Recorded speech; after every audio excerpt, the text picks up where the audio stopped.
안녕하세요. 남북의 현실과 통일의 필요성이라는 주제로 오늘 발표를 하게 된 우리 하나로 팀 김규민입니다. 안녕하세요. 2021년 8월 29일 김규민의 통일 뉴스 지금 출발합니다. 오늘의 주요 뉴스는 세 가지인데요. 첫째, 남북한 차이에 의해 둘째, 통일에 대한 진실, 셋째, 통일 탐구를 통해 깨달은 점입니다. 오늘 한번 이 세 가지를 브리핑 해보도록 하겠습니다. 남한과 북한의 70년이란 분단의 세월은 많은 차이를 만들어냈습니다. 그 차이를 정치, 경제, 사회문화에 대해서 분석하고 지금 시작하겠습니다. 정치적 측면에서 보면 남한은 민주주의 국가로서 국민들이 국가의 지도자를 선출하고 지도자들은 국민들을 대표하여 국가의 살림을 이끌어 나갑니다. 하지만 반면에 북한은 세습지배 체제라고 볼 수 있습니다. 강력한 지도 권력을 가진 한 지도자를 중심으로 대를 이어 세습됩니다. 다음은 남한과 북한의 경제 차이를 알아보도록 하겠습니다. 남한은 자본주의 시장 경제 체제 속에서 산업화를 통하여 급격한 경제 성장을 해냈습니다. 하지만 반면에 북한은 공산주의 체제로서 경제 교류가 매우 제한적이며 경제 성장이 더딥니다. 아래 그래프에서도 볼 수 있듯이 남북 간의 경제 규모 격차는 점점 커지고 있습니다. 다음은 남한과 북한의 사회 문화 차이를 알아보도록 하지요. 남한은 자본주의 사회로서 개인의 재산과 이익을 우선시하고 보장해줍니다.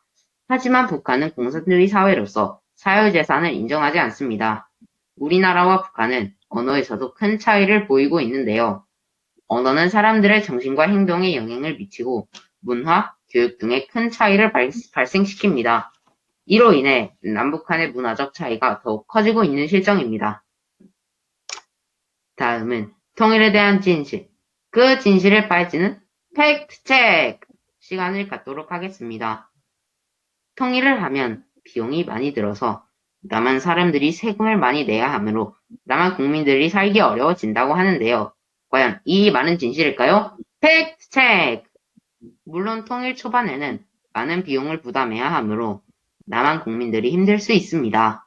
하지만 남북한의 결합으로 국가의 규모가 커지게 되고 온전한 주권을 가진 국가가 되면서 장기적으로 큰 경제적, 외교적 이익을 얻게 됩니다. 결국 이것은 일부 사실입니다.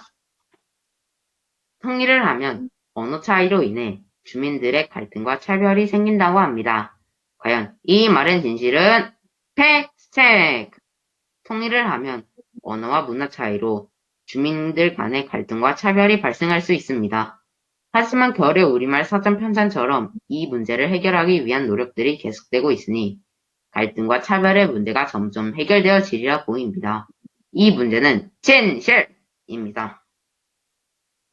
현재 우리나라는 고령화 문제가 심각합니다. 북한 역시 출산율이 낮다고 합니다. 이런 상황에서 통일하여 인구가 증가하는 것이 의미가 있을까요? 이 말의 진실은 팩트 체크!